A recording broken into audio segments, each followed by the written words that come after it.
کے خلاف دوسروں کو چڑھا کے لا رہے ہیں،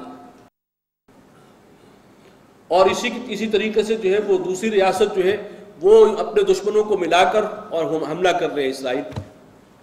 یہ ان کی آپس کی خانہ جنگی تھی۔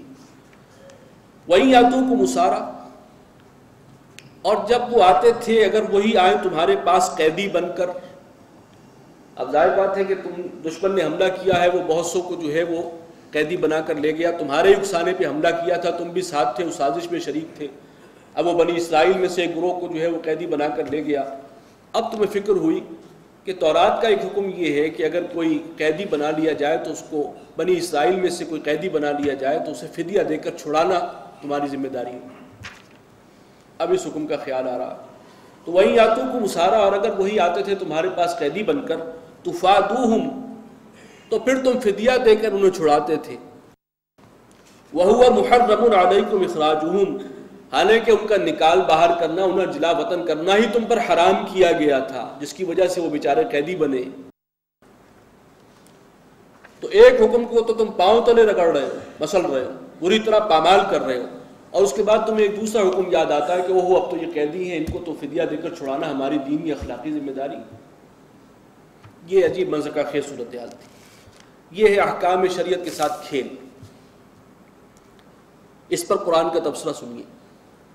افتؤمنون ببعض الکتاب وتکفرون ببعض، کیا تم کتاب کے شریعت کے ایک حصے کو مانتے ہو اور ایک کا انکار کرتے ہو؟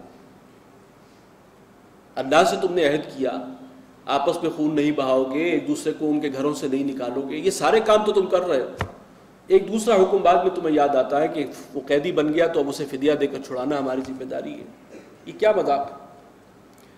یعنی دین کو تم نے بانٹ لیا اللہ کی شریعت کو، کہ ایک حصے کو ہم نہیں مانیں گے، ایک کو مانیں گے۔ اگرچہ زبان سے کہتے ہو ہم مانتے، ہم پوری تورات کو مانتے، جیسے ہمارا بھی دعویٰ ہے، قرآن پر ہمارا ایمان ہے، اس میں کوئی شک بھی کرے تو ہم اس کا منہ نوچ لیں، لیکن یہ کہ اس کو ہم نے بانٹ لیا، تقسیم کر دیا، کہ جو حلال حرام کے احکام ہیں، معاشی احکامات، وہ تو نہیں، ہم ان پر تو عمل نہیں کر سکتے۔ ہاں یہ نماز روزہ جو ہے اس میں کچھ نہیں جاتا، یہ ہم کر لیں گے۔ ستر و حجاب کے احکامات جو ہے زمانے کا چلن نہیں ہے، ہوں گے قرآن میں ہے، ٹھیک ہے ہوں گے، لیکن یہ جو ہے ان پر عمل نہیں ہو سکتا۔ یہ تقسیم ہے، ایک حصے کو ماننا، ایک کا انکار۔ یہ انکار ہی ہے جب آپ نے طے کر لیا کہ اس پر عمل نہیں کرنا۔ چنانچہ فرمایا فما جزاء من يفعل ذلك منکم، تم میں سے جو کوئی ایسی حرکت کرے اس کی سزا اس کے سوا اور کچھ نہیں ہو سکتی، اس کا بدلہ اس کے سوا اور کچھ نہیں ہے کہ الا خزي فی الحیات الدنیا، دنیا کی زندگی میں ذلت اور رسوائی اس کا مقدر بن جائے۔ وَيَوْمَ الْقِيَامَةِ يُرَدُّونَ إِلَىٰ أَشَدِّ الْعَذَابِ، اور قیامت کے دن وہ سخت ترین عذاب میں دھکیل دیے جائیں۔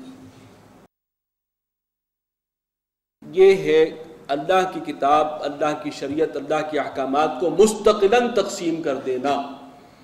یہ مذاق ہے اللہ کی شریعت کے ساتھ۔ یا آپ نے اپنے کہاں سے یہ اختیار لے لیا کہ ہاں ہم فلاں چیز کو تو مانیں گے، فلاں پر عمل نہیں کریں گے۔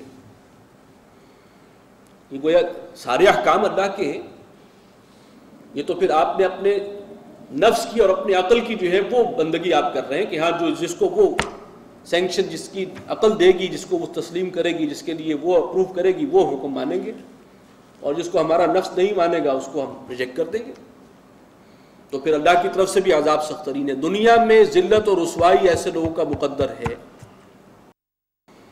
اور اس آیت کی روح سے بڑی آسانی سے سمجھ میں آ جاتا ہے کہ جو اس وقت اس امت کے ساتھ ہو رہی ہے، پوری دنیا میں ہر جگہ مار پڑ رہی ہے تو مسلمانوں کو، برف گرتی ہے تو بیچارے مسلمانوں پر۔